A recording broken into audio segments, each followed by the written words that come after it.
I'm delighted to tell you that Tomasz Oryński is on the line now.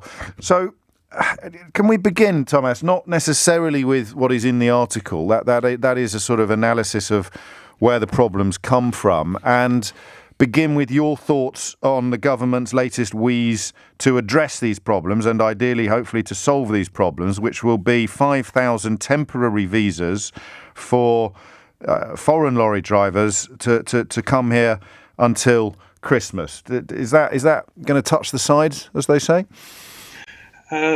Hello, everyone. No, I don't think so. I just spoke with some Polish drivers on my Facebook group, which is for the Polish drivers to exchange some banter and stuff like that, and they find it pretty amusing because although there's not as bad shortage of drivers in the EU as it's in Britain, the drivers are in high demand all over Britain, all over Europe. And if they can get a job in Scandinavia, in Germany, in France, name it, and they can get a job there, why would they come to Britain, jump through all those hoops just to get this 3 months visa and then be kicked out after Christmas? This is point number, well, I'm going to find it now. In your 20 reasons, there is, I think it's in the top 5. This is the red tape that is now a consequence of trading between, number 2, actually, Brexit's red tape. And this is relevant as well. Britain is out of the European now, so the trucks coming in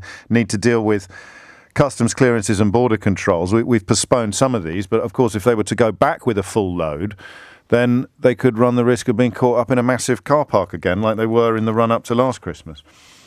Yeah, which was pretty terrible. And this is also a valid point why those people won't be really queuing up for those visas, because they do remember how Britain treated them in Manston Airport in last winter. I actually reported for that. I got a commission from one of the Polish papers, and I spoke with several of those drivers, and it was outrageous. It was such an inhumane way to treat people that out of sight, out of mind, I think, Tomasz. So some of us tried to report it fairly and accurately, but we were still caught up in that post-Brexit deal stupor or euphoria, and I don't know that the public were ready to have cold water poured upon those triumphalist claims coming from government.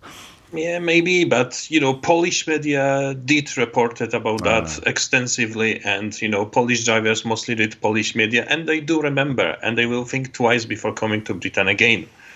Is there anything, if I put you in charge, is there anything, I mean, most obviously we could pay ridiculously high wages that might tempt people to endure both the privations and the inconveniences that you describe. Could that? I mean, are there people there in your line of work who, by the end of September, are in a position to weigh up who they're going to be working for the next 3 months?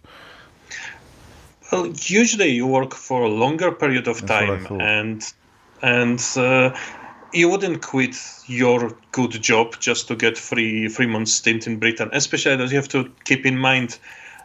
All the good jobs are already taken in Britain because, you have some drivers here who already are in the job. They do the good jobs. So you'll be getting the worst jobs, the crappiest jobs. You will probably work on agency, which is taking a significant chunk of the money you earn. You will be struggling to get accommodation for those 3 months. Many of them may just have no passports because if they travel only in the European Union, they can just use a Polish dowód osobisty, like ID card, which is accepted all over the EU, and I think it's no longer accepted in Britain as of the oncoming October. So it will just... I honestly, I cannot think of genuine reason why anyone would want to go for it. Because if you really wanted to live in Britain, if you wanted to settle here, if you have some family here you would like to join, then 3 months doesn't really solve anything for you, especially if you know that you'll be kicked out after that. Whereas every other European Union member country, of course, would still have freedom of movement. European and beyond, because you can get a job in Norway, you can get a job in Iceland, you can get a job in Switzerland. Yes, and enjoy the same dignities and respect that everybody else living and working in those countries enjoys.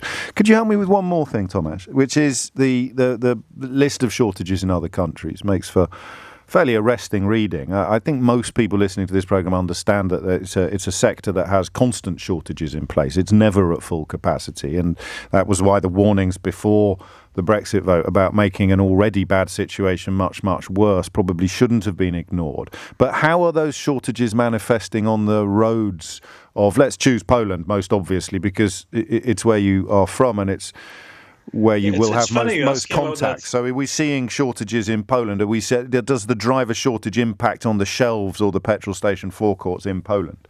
No, I've been in Poland a month ago, and all the shelves are full, everything you can get without any problems. And actually, yesterday I was looking for some articles in Polish about shortage of drivers. Yeah.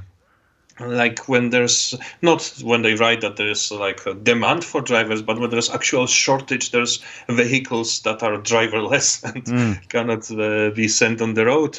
And the only article I managed to find was an article from 2019 about a shortage of trolleybus drivers in Tychy public transport enterprise. So I was the only one I managed to find in a quick Google yesterday. Where does the number come from then? Because Poland in particular is being cited as the European Union country with the most shortages.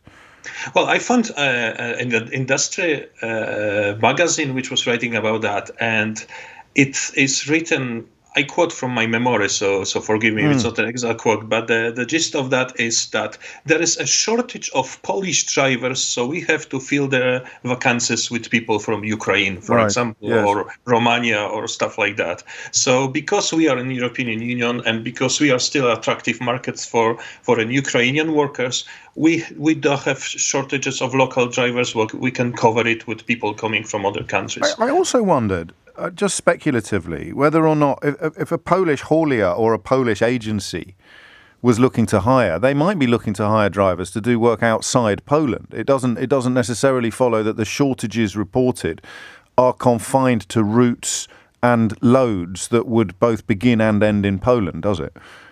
No, of course. And I would say the major part of the Polish haulage industry is an international transfer. But you have also to remember we are still in European Union. As I said, I just been in Poland and I've seen shop deliveries made by Czech guys on Czech plates trucks.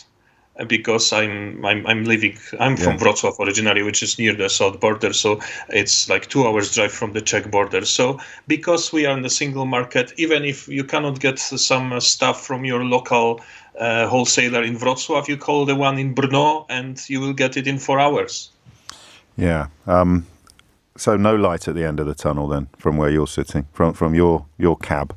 You can't see much light at the end of the tunnel. No, because we can't rejoin. No one's rejoining the European Union anytime soon. No, they're not going to bring back freedom of movement. Keir Starmer has said at the Labour Party conference in Brighton that that's not on their agenda either. So I don't quite see what the fix would look like. You've seen they've written to 100,000, I think, retired drivers, trying to tempt them back into the business.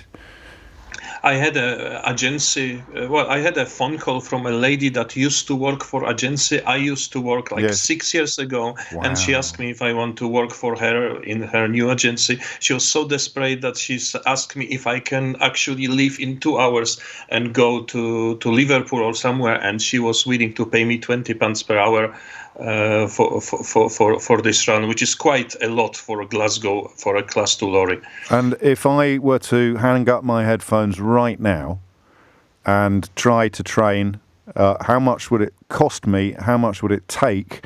And what would I be able to do at the end of that? Because I don't think anybody should, unless they're really desperate and their insurance company has had a day off.